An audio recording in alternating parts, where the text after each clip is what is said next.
Assalamualaikum, me Sheikh Asaf, tutor of mathematics of YouTube channel SA Math Vibes. Today we are going to discuss the very important MCQs of chapter number 7, part 1 mathematics. Chapter name is permutation, combination and probability. These MCQs we are going to discuss in this video mostly comes in annual exam of different board of Punjab. I hope if you watch this video from start to end, you will be able to solve 2 MCQs of chapter number 7 which comes in exam. Let's start the video without wasting the time. The MCQs number 1, 5 combination 6. 5 combination 6 आपके पास combination का formula होता है n combination r equal to n factorial r factorial n minus r factorial. ये आपके पास combination का formula है. n जो है वो आपके पास पॉपुलेशन को शो करता है, r आपको सैंपल को शो करता है. पॉपुलेशन हमेशा बड़ी होती है और सैंपल हमेशा छोटा होता है. इस MCQs में आपके पास जो सैंपल है वो बड़ा है और पॉपुलेशन जो वो छोटी है. तो ऐसा हो नहीं सकता कि आपके पास सैंपल बड़ा हो और पॉपुलेशन छोटी हो. तो ये नॉट पॉसिबल आएगा. 5, 6 है तो नॉट पॉसिबल आएगा क्योंकि सैंपल बड़ा है. Number 2, probability of March and May in year. एक साल में 12 महीने होते हैं और वो मार्च और मई की प्रोबेबिलिटी मांग रहा है कि वो कैसे निकलेगी. तो आपके पास टोटल 12 मंथ हो गए और उसमें कितने हैं, 2 मंथ मार्च और मई, 2 ऊपर आपके पास आ जाएगा. तो टोटल क्या हो जाएगा, ये 1/6 आ जाएगा. तो 1/6 आपके पास क्या आ जाएगी, ये प्रोबेबिलिटी आ जाएगी. MCQs नंबर 3 है NPN इक्वल. अगर आपके पास परमुटेशन हो या कॉम्बिनेशन हो और आपके पास सैंपल और पॉपुलेशन एक जैसी हो तो आप डायरेक्ट n फैक्टोरियल इस्तेमाल कर सकते हैं. बजाय ये आप फार्मूला खोलें, फार्मूला खोल के उसका आंसर लेके आए. अगर n और r एक जैसा है तो आप डायरेक्ट n फैक्टोरियल कर सकते हैं, चाहे कॉम्बिनेशन हो और चाहे परमुटेशन हो. सो NPR n और r एक जैसा है, NPN है तो आपके पास क्या आ जाएगा, n फैक्टोरियल आ जाएगा. For an event E is, probability का जो इवेंट होता है वो हमेशा 0 less than equal to probability of E less than equal to 1. Probability हमेशा 0 और 1 के दरमियान में लाई करती है. कभी इसका मतलब ये है कि प्रोबेबिलिटी आपके पास या तो 1 हो सकती है या 0 हो सकती है या इसके दरमियान में हो सकती है. प्रोबेबिलिटी उस कंडीशन में 0 होती है जब आपके पास वो ऐसा इवेंट मांग लेता है जो पॉसिबल नहीं होता. जैसे MCQs नंबर 1 में देखो, आपके पास यहाँ पे जो सैंपल है वो बड़ा है तो ये इम्पॉसिबल इवेंट है. इम्पॉसिबल इवेंट की प्रोबेबिलिटी क्या होती है, 0 होती है. और पॉसिबल इवेंट की प्रोबेबिलिटी क्या होती है, 1 होती है. सो ये आपके पास क्या है, event. So probability of an event is 0 less than equal to probability of E less than equal to 1. 6 permutation 4, इसको आप परमुटेशन का फार्मूला लगा के खोलोगे जो कि है NPR. इसका formula n factorial n minus r factorial.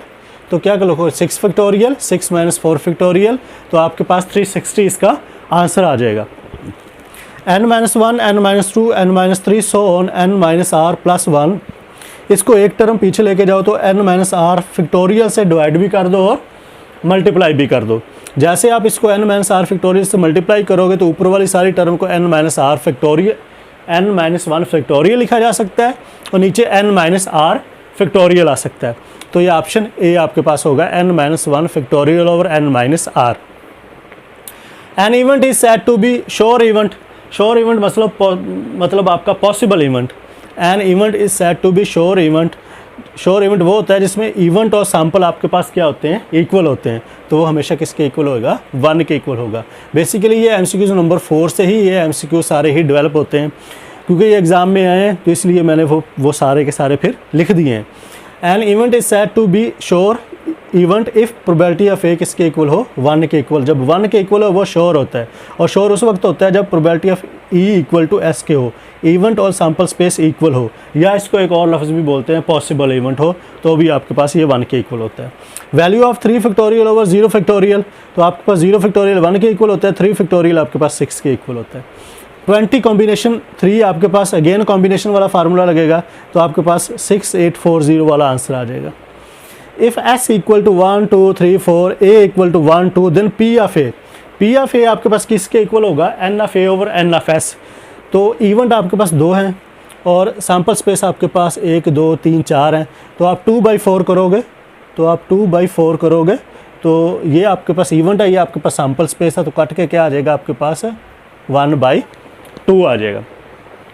जिन MCQs के ऊपर R लिखा हुआ है इसका मतलब ये मोस्ट रिपीटेड MCQs हैं जो बार बार आपके एग्ज़ाम में इस चैप्टर में से पूछे गए हैं। उसके बाद MCQ नंबर 11 है 5 कॉम्बिनेशन 2 इक्वल टू 20। ये डायरेक्ट आप परमुटेशन का फार्मूला इस्तेमाल करोगे तो ये ओपन हो जाना है। If n combination 8 equal to n combination 12 then n equal, so n किसके इक्वल होगा, ये आपके पास n इक्वल टू n के कॉम्बिनेशन का, ये नेक्स्ट जो आपके पास R लिखा हुआ है इन दोनों को आपने क्या कर देना है, सिंपल जमा कर देना है। n combination 8 equal to n combination 12, इन दोनों को अगर ये भी सेम है, कॉम्बिनेशन भी सेम है, तो इन दोनों को जमा कर देना है, तो आपके पास क्या आ जाएगा, ये 20 आ जाएगा। फैक्टोरियल फॉर्म ऑफ 12.11.10.9 फैक्टोरियल पे डिवाइड भी कर दोगे और मल्टीप्लाई भी कर दोगे, तो ऊपर वाला 12 फैक्टोरियल, नीचे वाला 9 फैक्टोरियल।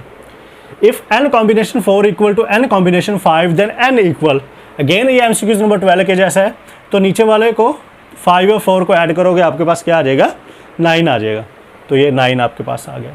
फैक्टोरियल फॉर्म ऑफ 6 5 4, इसको 3 फैक्टोरियल पे डिवाइड भी कर दोगे और मल्टीप्लाई भी कर दोगे, तो ये 6 फैक्टोरियल ओवर 3 फैक्टोरियल आ गया। ये फैक्टोरियल की पुरानी नोटेशन है जो अब इस्तेमाल नहीं होती। 16 combination 11 plus 16 combination 10 equal, 16 combination 11 plus 16 combination 10, ये NR है प्लस n कॉम्बिनेशन, इसमें से एक कम हो गया तो ये R-1 हो गया। अगर आपके पास ये फार्मूला अप्लाई हो रहा है, इस फार्मूले को आप देखो, ये फार्मूला नंबर 22 है, यहीं पे दोबारा यहाँ एक दफ़ा इसकी एप्लीकेशन आई है, एक दफ़ा ये बिज़ाते खुद फार्मूला आपके एग्ज़ाम में आया है। So n combination R plus n combination R-1, इसमें से एक अगर कम कर दिया जाए तो देखो जी आपके पास है ये 16 कॉम्बिनेशन 11 प्लस 16 कॉम्बिनेशन 10, इसमें से एक कम कर दिया तो आप क्या लिख सकते हो, n+1 कॉम्बिनेशन R। इस n में एक को आप क्या करोगे, एक ऐड कर दोगे और R आपके पास वैसे ही रहेगा, तो आपके पास n में 1 ऐड किया तो 17 हो गया और R आपके पास क्या है 11, तो ये 17 कॉम्बिनेशन 11 आपका राइट आंसर होगा।